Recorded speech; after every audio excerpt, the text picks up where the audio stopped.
我是在地新闻，继续要来讲都无地动，那突然间安尼山崩地裂咧。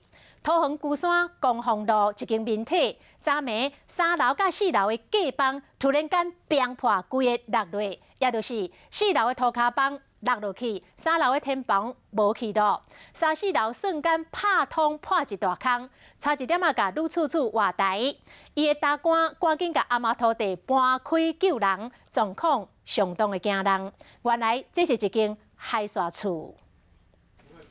行入去厨房一看，这地板全部拢是物件，这物件拢是对楼顶落落来。暗时8点外，桃园市龟山区公丰路的这间客家3楼天棚瞬间过崩落来，真正是真恐怖。4楼的地板掉下来，是3楼的天花板不见了。这个画面让人看了心惊惊。当时女厝主也阁受困伫咧内面，这女厝主的大官赶紧将石头搬走，紧救人。消防人员嘛来帮忙，好佳在只有脚只小受伤。 无啥要紧。这间房子是真的是比较危险，所以后续就请管区还有里长都过来这边，我看有办法安置。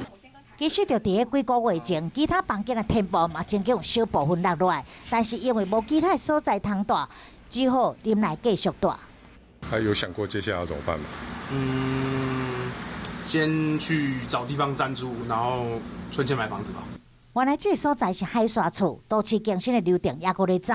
厝边斗嘛将现场的相片铺上网求助，希望会当赶紧进行途径。若无见到崩的情况遮尔严重，恐惊会带来更较严重的伤亡。